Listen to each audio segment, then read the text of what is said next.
It's like one of your targets this week just to take part in the Grand Prix. That would be good, yes. Yeah, as obviously not been the best start to the year, but yeah, we'll try and at least see the lights come on this week and go from there. But yeah, I think we kind of know where we sit in the pecking order. So there's, we're not expecting too many surprises there, but yeah, just executing a solid weekend would be good. What if I told you that Oscar Piastri's fastest lap in Japan is not what it seems? Because while everyone was looking at the track times, the FIA had just quietly confirmed a change that alters everything, a last-minute adjustment that modifies the way drivers generate performance in each corner. And this is where the shocking thing begins, because right after that decision, Piastri appears, a driver who had not even completed a lap all season, marking one of the most surprising laps of the weekend. Coincidence? Or the first major beneficiary of a rule that could change the entire Formula One? Stay, because what the FIA has revealed about this lap calls into question absolutely everything we believed about the actual performance at Suzuka. What just happened in Japan cannot be understood if we do not start from an uncomfortable reality.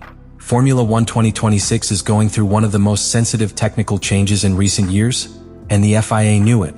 From the first races, the teams were already facing a problem that went against the show. The drivers could not push to their maximum in qualifying because they were conditioned by energy management, forced to lift their foot at key moments in order to complete the lap. This completely broke the essence of what a fast lap means, especially at a circuit like Suzuka, where each sector demands total commitment and absolute precision. And this is where the direct intervention of the FIA comes in, which decides to reduce the energy recharge limit per lap from 9.0 mJ to 8.0 mJ, a decision that not only comes late, but also comes at the worst possible moment. Because we're not talking about a minor adjustment, we're talking about a change that redefines how a fast lap is built from the ground up. Pilots now no longer need to sacrifice speed to recover energy in the same way, allowing them to more aggressively attack sectors where they were previously limited. But this change has an immediate consequence that many are not seeing. It eliminates one of the most complex variables of modern F1 driving and directly favors cars that already had a solid foundation in hybrid efficiency. That is to say, it doesn't even out the grid, it unbalances it even more. And right in the middle of this context appears Oscar Piastri, a driver who arrives in Japan with brutal pressure on him, being the only one on the entire grid who has not completed a single lap of the race in the entire 2026 season after 2 consecutive abandonments before starting. A scenario that would normally destroy the confidence of any pilot, but in this case it seems to have generated the opposite effect. Piastri arrives with a completely cold mentality, focused solely on maximizing the opportunity in front of him, without carrying the weight of previous results. And then the unexpected happens. In practice, in the first real contact with Suzuka under these new conditions, Piastri sets a lap that not only surprises, but completely disorients engineers, analysts, and rivals. Because it's not just the time, it's how you get it. Fluid sectors, without the typical rising points, with a constant aggressiveness that was previously simply impossible to sustain under the old energy limit. This is where everything starts to come together. The FIA changes the rule. McLaren has one of the most efficient systems.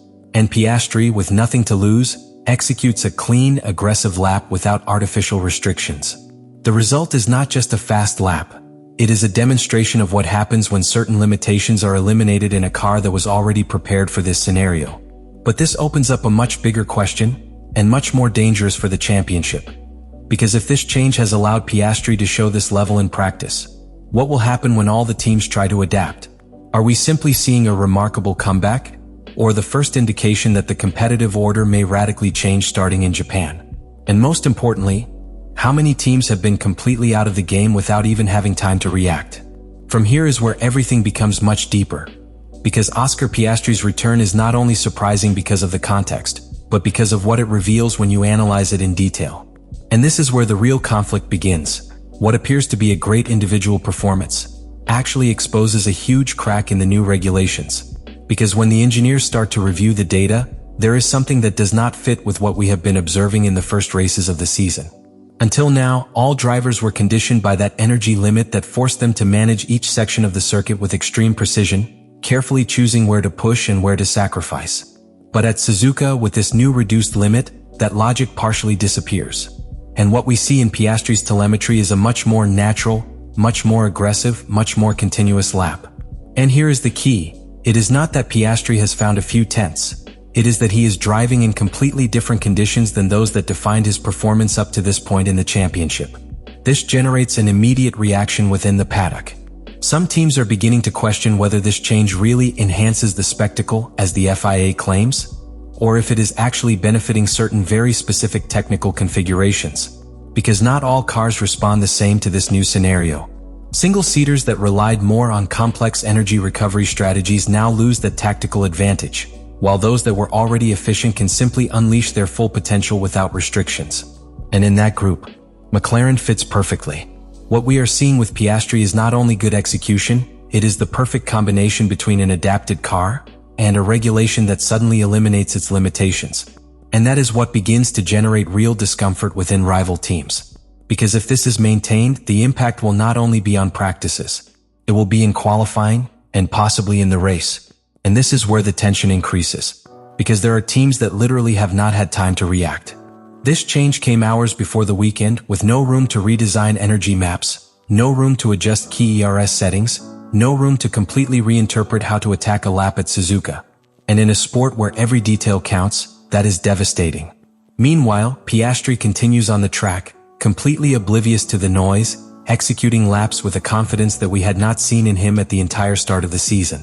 And this is the most disturbing thing, because we are not seeing a driver surviving the pressure, we are seeing one who, in the midst of chaos, finds the perfect setting to shine. But of course, that brings us to the question that no one wants to answer yet. If this rapid return is a direct consequence of this change, how many of the references we had until now cease to have value?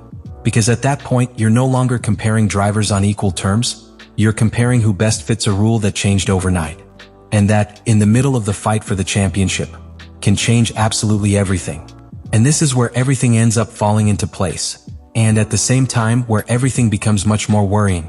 Because after analyzing what happened in these Japanese GP practices, the conclusion is no longer just technical. It is structural.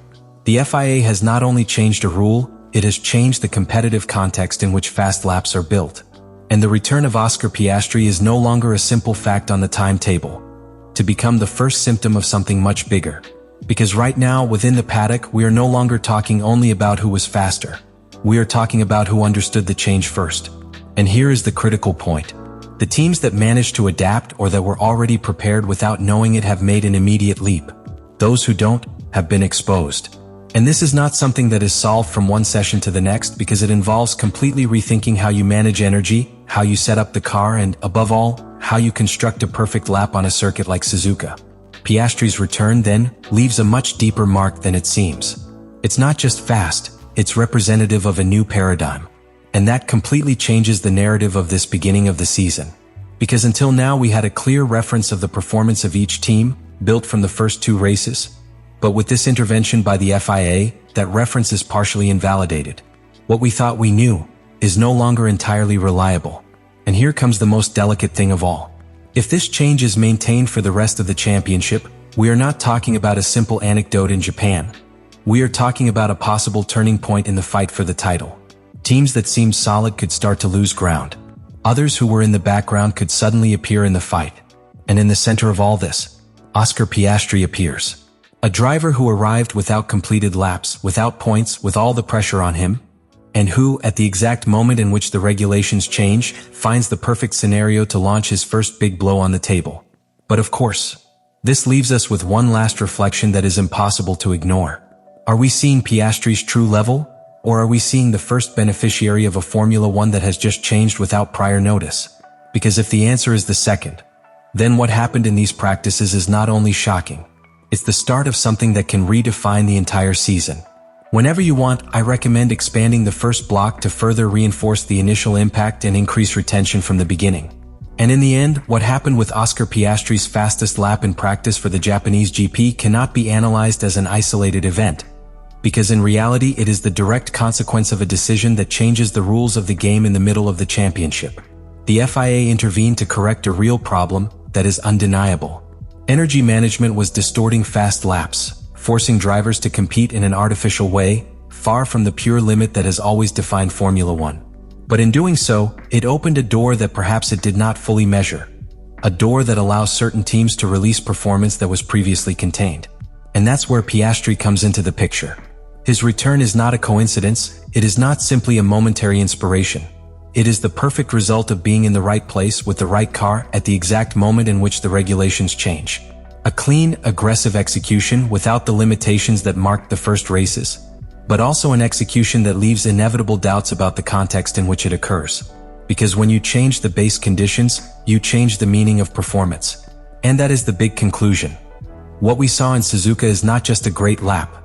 It is the first evidence of a new Formula One within the same season. One where energy management is no longer the dominant factor and where prior efficiency can become a decisive advantage. One where some teams are already one step ahead, and others haven't even begun to understand what has changed. And if this continues, what seems like a surprise today, tomorrow could become the new normal. So the final question is no longer what Piastri did on that lap. The real question is, how many more are we going to see, now that the FIA has changed the rules without giving us time to react? Because if this was the first sign, what comes next could completely redefine the season. I recommend expanding the first block to make it even more impactful and reinforce retention from the beginning with more tension and context. Let me know in the comments what you think about all this.